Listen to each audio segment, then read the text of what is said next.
দুয়ারের উপর দিয়ে তো আর বাড়াইতে পারে না, দুয়ারে ভাঙতে পারে না, মাটির চাপে উপর দিয়ে চাল ভাঙছে, ভাঙার পরে চট্টগ্রামে টানা ভারী বৃষ্টিপাত ও পাহাড়ি ঢলের কারণে সৃষ্ট আকস্মিক বন্যায় ভয়াবহ মানবিক সংকট দেখা দিয়েছে। জেলার বিভিন্ন এলাকায় অন্তত 4 লাখ মানুষ পানিবন্দী হয়ে পড়েছেন। পরিস্থিতি মোকাবেলায় বেসামরিক প্রশাসনকে সহায়তা দিতে ইন-এইড টু সিভিল পাওয়ারের আওতায় চট্টগ্রামের 7টি উপজেলায় বাংলাদেশ সেনাবাহিনী মোতায়েন করা হয়েছে। আন্তঃবাহিনী জনসংযোগ পরিদপ্তর শুক্রবার রাতে এক সংবাদ বিজ্ঞপ্তিতে জানায়, চট্টগ্রাম জেলা প্রশাসনের জরুরি অনুরোধের পর বাংলাদেশ সেনাবাহিনীর 10 পদাতিক ডিভিশন এবং 24 পদাতিক ডিভিশনের সদস্যরা বন্যা কবলিত এলাকায় অনুসন্ধান, উদ্ধার ও ত্রাণ কার্যক্রম শুরু করেছেন। সবচেয়ে বেশি ক্ষতিগ্রস্ত হয়েছে লোহাগাড়া, সাতকানিয়া, চন্দনাইশ ও বাঁশখালী উপজেলা।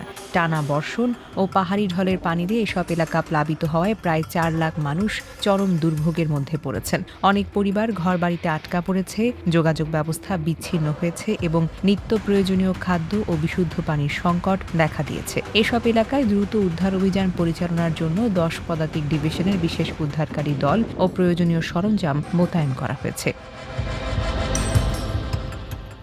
অন্যদিকে ভারী বর্ষণের প্রভাবে বোয়ালখালী, হাটাজারি ও ফটিকছড়ি উপজেলাতেও বন্যা পরিস্থিতির অবনতি হয়েছে। এসব এলাকায় জরুরি উদ্ধার ও ত্রাণ কার্যক্রম পরিচালনার জন্য 24 পদাতিক ডিভিশনের সেনা সদস্যরা মাঠে কাজ করছেন। দুর্গত মানুষের কাছে দ্রুত সহায়তা পৌঁছে দিতে ইতোমধ্যে 3টি অস্থায়ী ক্যাম্পও স্থাপন করা হয়েছে।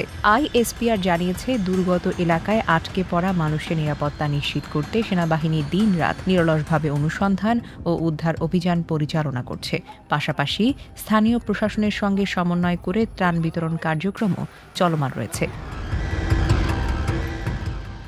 বাংলাদেশ সেনাবাহিনী জানিয়েছে, দেশের যেকোনো প্রাকৃতিক দুর্যোগে সাধারণ মানুষের জানমাল রক্ষায় তারা সর্বদা বেসামরিক প্রশাসনের পাশে রয়েছে। চট্টগ্রামের বন্যা পরিস্থিতি স্বাভাবিক না হওয়া পর্যন্ত উদ্ধার, ত্রাণ ও মানবিক সহায়তা কার্যক্রম অব্যাহত থাকবে বলে জানানো হয়েছে।